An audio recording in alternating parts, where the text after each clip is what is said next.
Hello everyone. I hope you didn't have too much trouble with the heat during the day over the weekend. A brand new week has started with a much fresher and clearer morning air, making it a perfect time for a fresh start.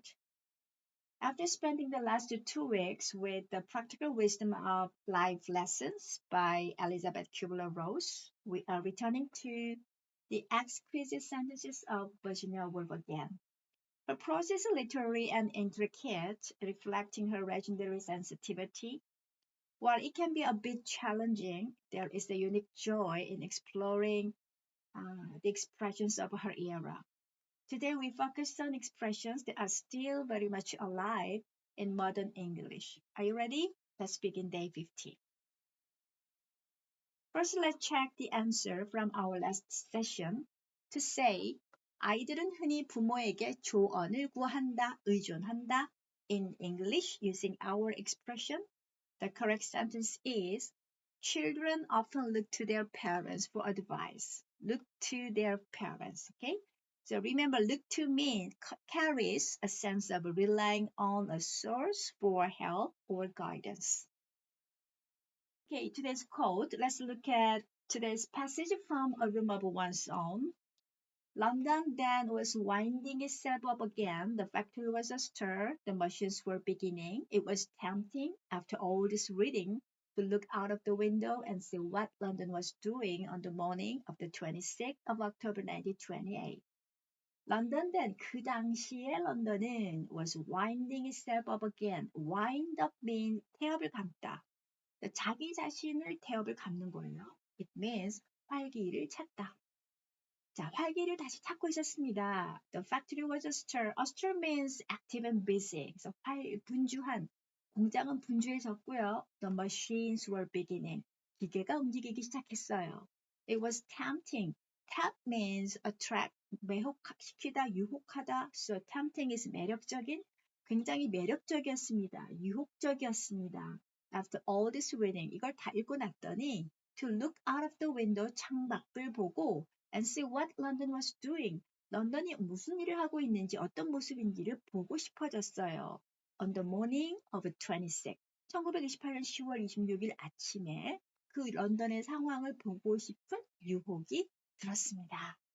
So here, the imagery here is mechanical and alive.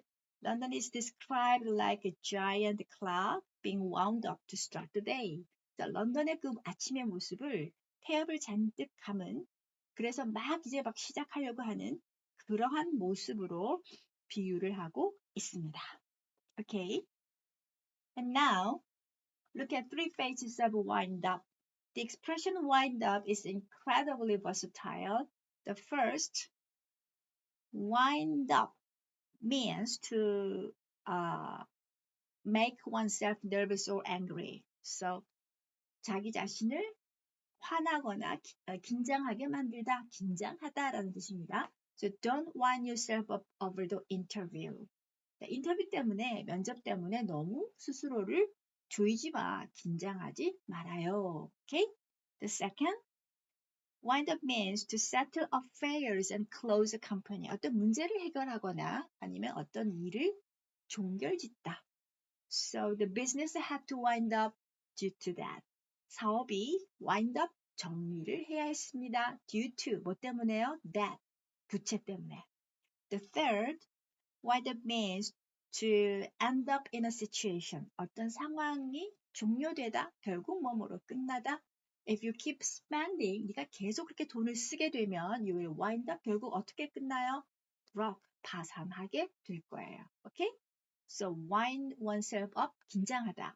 Or wind up, 정리하다, 결국 뭐뭐로 끝나다. So for this, let's look at historical atmosphere of London in the 1920s.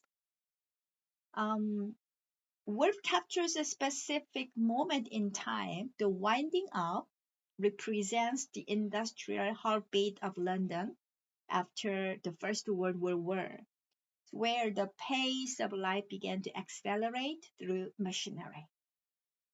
그래서 버지니아는 세계 1차 대전 후에 그 기계를 통해서 바쁘게 돌아가는 그런 런던의 변화된 모습을 이 글에서 묘사하고 있습니다. Now for today's quiz. How do you say 작은 일에 너무 스트레스 받지 마? In English, using today's expression, don't blank yourself blank over the small things. Okay, leave your answer in the comments. And are you under severe stress due to something? I hope you don't wind yourself up over it. Okay? Okay, see you tomorrow for day 51. Bye.